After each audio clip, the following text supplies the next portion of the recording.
നമസ്കാരം. മലയാളി വാർത്ത ഇൻസ്റ്ററിലേക്ക് സ്വാഗതം. ഇന്ത്യയുമായൊരു ഏറ്റുമുട്ടൽ ഉണ്ടായാൽ പാകിസ്ഥാൻ എത്ര നേരം പിടിച്ചു നിൽക്കാൻ സാധിക്കും?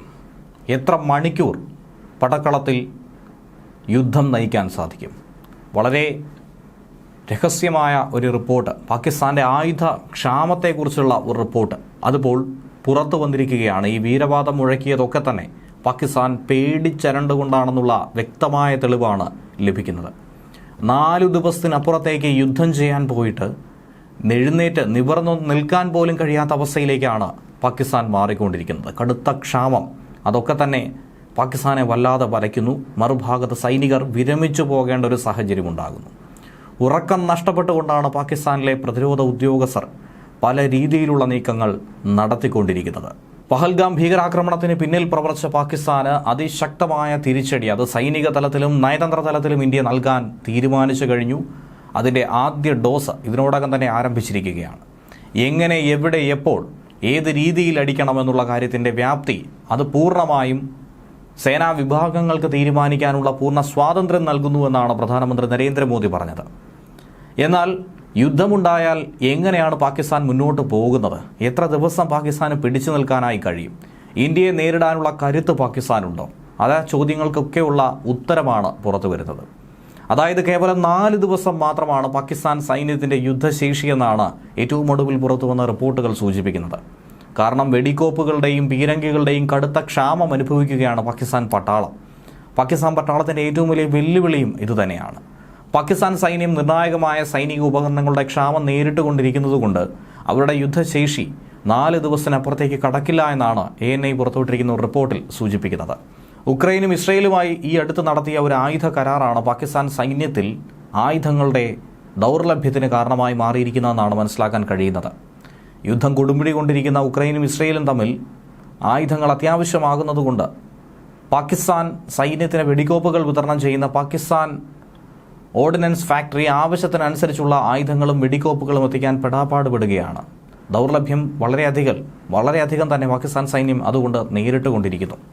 ഇന്ത്യ തങ്ങൾക്കെതിരെ ഒരു സൈനിക നടപടി തുടങ്ങിക്കഴിഞ്ഞാൽ അതിന് ശക്തമായ മറുപടി നൽകുമെന്നും ചുട്ട മറുപടി നൽകിയിരിക്കുമെന്നും പല നേതാക്കളും ഉന്നത ഉദ്യോഗസ്ഥരും ഇതിനോടകം തന്നെ വീരവാദം മുഴക്കിയിരുന്നു. എന്നാൽ അതൊന്നും തന്നെ യാഥാർത്ഥ്യമാകില്ലെന്ന് മാത്രമല്ല, പാകിസ്ഥാൻ ഇതിനിടയിലുണ്ടായിരിക്കുന്ന തോൽവിയേക്കാൾ ഏറ്റവും പരാജിതമായൊരവസ്ഥയിലേക്ക് ഈ യുദ്ധം കൊണ്ടുചെന്നെത്തിക്കുമെന്നാണ് മനസ്സിലാക്കാൻ കഴിയുന്നത്. ഇന്ത്യയുമായി ശക്തമായൊരു ഏറ്റുമുട്ടൽ ഉണ്ടായാൽ കേവലം 90 മണിക്കൂറിനപ്പുറത്തേക്ക് പാകിസ്ഥാന് പിടിച്ചു നിൽക്കാൻ കഴിയില്ല. പരമാവധി 96 മണിക്കൂർ നേരം മാത്രമാണ് പാകിസ്ഥാന് യുദ്ധം ചെയ്യാൻ കഴിയുന്നത്.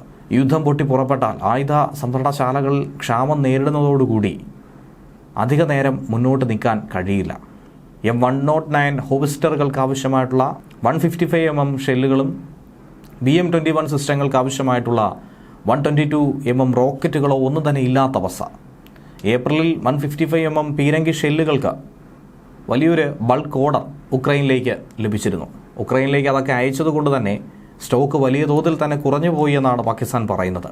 ലാഭമുണ്ടാക്കാൻ വേണ്ടി പ്രതിരോധ ഉപകരണങ്ങൾ കയറ്റി അയച്ചെങ്കിൽ പോലും അവനവൻ്റെ ആവശ്യത്തിനുള്ളത് പോലും കരുതാതെ വിട്ടതിലുള്ള വലിയ ഖേദം തന്നെയാണ് പാകിസ്ഥാൻ സൈനിക ഉദ്യോഗസ്ഥർ പ്രകടിപ്പിക്കുന്നത്. വെടിക്കോപ്പുകളുടെ ഈ ക്ഷാമത്തിൽ പാകിസ്ഥാൻ പ്രതിരോധ രംഗത്തെ ഉന്നതരൊക്കെ വലിയ ആശങ്കാകുലരാണ്. പരിഭ്രാന്തിയോടുകൂടി നെട്ടോട്ടം ഓടുകയാണ്.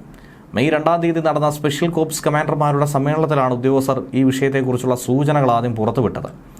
ഇന്ത്യയുടെ ആക്രമണം ഏത് സമയവും ഉണ്ടാകാം. പാകിസ്ഥാനിലെ പല മേഖലകളും ഇന്ത്യ കണ്ണുവച്ചിരിക്കുന്നു. പാകിസ്ഥാൻ അതിർത്തിക്ക് സമീപത്തായി ആയുധപ്പുരകൾ ഇന്ത്യ നിർമ്മിച്ചു കഴിഞ്ഞുവെന്നുള്ള ഇന്റലിജൻസ് റിപ്പോർട്ട് പുറത്തു വരുന്നു. ഈ സാഹചര്യത്തിൽ എന്താണ് പാകിസ്ഥാൻ ചെയ്യുക? പാകിസ്ഥാൻ എന്ത് ചെയ്യാനായി സാധിക്കും? വാക്കുകൾ കൊണ്ട് വീരവാദം മുഴക്കുകയല്ലാതെ പ്രവൃത്തിയിലൂടെ എന്ത് ചെയ്യും? നേരത്തെ പാകിസ്ഥാൻ മുൻ സൈനിക മേധാവി ജനറൽ ഖമർ ജാവേദ് ബജ്വ സൈന്യം നേരിടുന്ന വെല്ലുവിളികൾ എന്തൊക്കെയെന്നുള്ളത് അക്കമിട്ട് നിരത്തി പറഞ്ഞിരുന്നു. അതൊക്കെ തുറന്ന് സമ്മതിച്ചിരുന്നു. ഈ സംഘർഷമുണ്ടായാൽ, അതങ്ങനെ നീണ്ടുപോയാൽ ഇന്ത്യയെ നേരിടാനായി പാകിസ്ഥാന് കഴിയില്ല. വെടിക്കോപ്പുകൾ പുറത്തുനിന്ന് വാങ്ങാനുള്ള സാമ്പത്തിക ശേഷി പോലുമില്ല.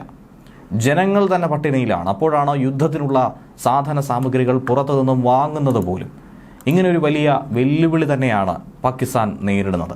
ഇന്ത്യയുടെ ആക്രമണം ഭയന്ന് നെട്ടോട്ടമോടുകയാണ് പാകിസ്ഥാൻ. എന്നാൽ അതിനിടയിലും ഈ പരാമർശിച്ചതുപോലെ തന്നെ പ്രകോപനപരമായ പ്രസ്താവനകളും ഭീഷണികളും മറുഭാഗത്ത് ഉയർത്തിക്കൊണ്ടേയിരിക്കുകയാണ്.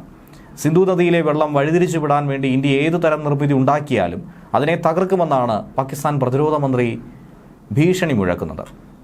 പാകിസ്ഥാന് വെള്ളം ഉറപ്പാക്കുന്ന സിന്ധു നദീജല കരാർ പഹൽഗാം ഭീകരാക്രമണത്തിന് പിറകെ തന്നെ ഇന്ത്യ താൽക്കാലികമായി മരവിപ്പിച്ചു. അതിനെ തുടർന്നാണ് പാകിസ്ഥാൻ മന്ത്രി ഇങ്ങനെ ഒരു ഭീഷണി ഉയർത്തിയിരിക്കുന്നത്. പാകിസ്ഥാന്റെ ജലമെന്നാണ് അതിനെ പറയുന്നത്. അതിനെ വഴിതിരിച്ചു വിടുന്നത് ആക്രമണത്തിനുള്ള മുഖമായി, ആക്ട് ഓഫ് വാറായി നോക്കി കാണുമെന്നാണ് ഖജ പറയുന്നത്. സിന്ധു തടത്തിൽ അണക്കെട്ടുകൾ നിർമ്മിക്കാൻ ഇന്ത്യ നീക്കം നടത്തുന്നെങ്കിൽ അതും പാകിസ്ഥാൻ യുദ്ധപ്രഖ്യാപനമായി കാണും, അതിനെ ശക്തമായി തകർക്കുമെന്നും പറഞ്ഞിട്ടുണ്ടായിരുന്നു. നദിയിൽ അണക്കെട്ട് ഇന്ത്യ നിർമ്മിക്കാൻ ശ്രമിച്ചു കഴിഞ്ഞാൽ എന്തായിരിക്കും പാകിസ്ഥാന്റെ പ്രതികരണം എന്നുള്ള ചോദ്യത്തിനാണ് വളരെ പ്രകോപനപരമായിട്ടുള്ള മറുപടി ഇദ്ദേഹം നൽകിയിരിക്കുന്നത്. അവർ അങ്ങനെ ഏതെങ്കിലും തരത്തിലുള്ള ശ്രമം നടത്തിയാൽ പാകിസ്ഥാൻ ആ നിർമ്മിതിയെ പൂർണ്ണമായും നശിപ്പിക്കുമെന്നാണ് പറഞ്ഞിരിക്കുന്നത്. എന്തായിരുന്നാലും പാകിസ്ഥാനെതിരെ ഇന്ത്യ നിലപാട് കടുപ്പിച്ച സാഹചര്യത്തിൽ അരാജകാവസ്ഥയിലേക്ക് പോകുമെന്ന കാര്യത്തിൽ സംശയമില്ല. സർക്കാരിന് നിവർന്നു നിൽക്കാനുള്ള ശേഷിയില്ല, പട്ടാള ഭരണമായിരിക്കും ഒരുപക്ഷെ ഇനി പാകിസ്ഥാനിൽ ഉണ്ടാവുക എന്നാണ് നയതന്ത്ര വിദഗ്ധരടക്കം പറയുന്നത്. ഏറെ പാപ്പരായ പാകിസ്ഥാൻ ഇനിയും കൂടുതൽ കൂപ്പുകുത്തുമെന്നും പാതാളത്തിലേക്ക് പോലും തള്ളിവിടുമെന്നുമാണ് പറയുന്നത്. ഏതു നിമിഷവും ഇന്ത്യയുടെ തിരിച്ചടി വരുമെന്ന് പ്രതീക്ഷിക്കുകയാണ്, ഭയക്കുകയാണ് പാകിസ്ഥാൻ. അതിമാരകമായ തിരിച്ചടി കിട്ടുന്നതിന് മുൻപ് തന്നെ ഇതൊന്ന് അവസാനിപ്പിക്കാനുള്ള ശ്രമങ്ങൾ പല രീതിയിൽ പല തലങ്ങളിൽ നടത്തുന്നുണ്ട്. പാകിസ്ഥാൻ ചാരസംഘടനയായ ISIയുടെ ഡയറക്ടർ ജനറലായിട്ടുള്ള മുഹമ്മദ് അസീം മാലിക്കിനെ രാജ്യത്തിൻ്റെ തന്നെ സുരക്ഷാ ഉപദേഷ്ടാവായി നിയമിച്ചതും ഇതിനു മുന്നോടിയായിട്ടുള്ളൊരു നീക്കമായി തന്നെയാണ് നോക്കിക്കാണേണ്ടത്. ISI തലവൻ ഒരേ സമയം 2 സ്ഥാനം വഹിക്കുന്നു. പാകിസ്ഥാന്റെ തന്നെ ചരിത്രത്തിൽ ആദ്യമായിട്ടുള്ള സംഭവമാണ്. പാകിസ്ഥാൻ തെഹ്രീക്ക് ഇൻസാഫ് സർക്കാരിൻ്റെ തകർച്ചയെ തുടർന്ന് അന്നത്തെ സുരക്ഷാ ഉപദേഷ്ടാവിന് പുറത്തു പോകേണ്ട സാഹചര്യമുണ്ടായിരുന്നു. അന്നു മുതൽ ആ പദവി ഒഴിഞ്ഞുകിടന്നു. അതിപ്പോൾ നികത്തിയിരിക്കുന്നു. ഇന്ത്യയുമായിട്ടുള്ള പ്രശ്നങ്ങൾ, ചർച്ചകൾ, അതിലുള്ള നടപടികൾ, സുരക്ഷാ കാര്യങ്ങൾ ഇതൊക്കെ തന്നെ സൂക്ഷ്മമായി തന്നെയാണ് നിരീക്ഷിക്കുന്നത്. പ്രധാനമന്ത്രിക്ക് അതേക്കുറിച്ചുള്ള റിപ്പോർട്ടുകൾ നൽകുന്നു. അസിം മാലിക്കിനെ ആ സ്ഥാനത്തേക്ക് കൊണ്ടുവന്നത് പ്രധാനമന്ത്രി ഷഹബാസ് ഷെരീഫിൻ്റെ നീക്കമായിരുന്നു. അതിനുള്ള തടയിടൽ എന്നുകൂടി ഇതിനെ നോക്കിക്കാണേണ്ടിയിരിക്കുന്നു. സാങ്കേതികമായി പ്രധാനമന്ത്രിയുടെ ഓഫീസിലാണ് സുരക്ഷാ ഉപദേഷ്ടാവ് പ്രവർത്തിക്കുന്നത്. എന്നാൽ പോലും കരസേനാ മേധാവിക്ക് മുന്നിലും അസിം മാലിക് റിപ്പോർട്ട് ചെയ്യേണ്ടതായിട്ടുണ്ട്. അങ്ങനെ വന്നാൽ നയതന്ത്രം, രഹസ്യാന്വേഷണ ഏകോപനം, പ്രതിസന്ധിയിലെ പ്രതികരണം തുടങ്ങി നിരവധി കാര്യങ്ങൾ പ്രധാനമന്ത്രിയുടെ നിയന്ത്രണത്തിൽ നിന്ന് മാറുമെന്ന് മാത്രമല്ല, ഇവ സൈന്യത്തിൻ്റെ പൂർണ്ണ അധീനതയിലാകും എന്നുള്ളതാണ് നോക്കിക്കാണേണ്ടത്. അത് പാകിസ്ഥാനെ നേട്ടത്തിലേക്കായിരിക്കില്ല, വലിയ കോട്ടം തന്നെയാണ് വിളിച്ചു വരുത്തുക. രാജ്യത്തിൻ്റെ തന്നെ നാശത്തിന് അത് കാരണമായി മാറിയേക്കും. ന്യൂസ് ഡെസ്ക് വെള്ളിവാർത്ത ഇൻസൈറ്റ്.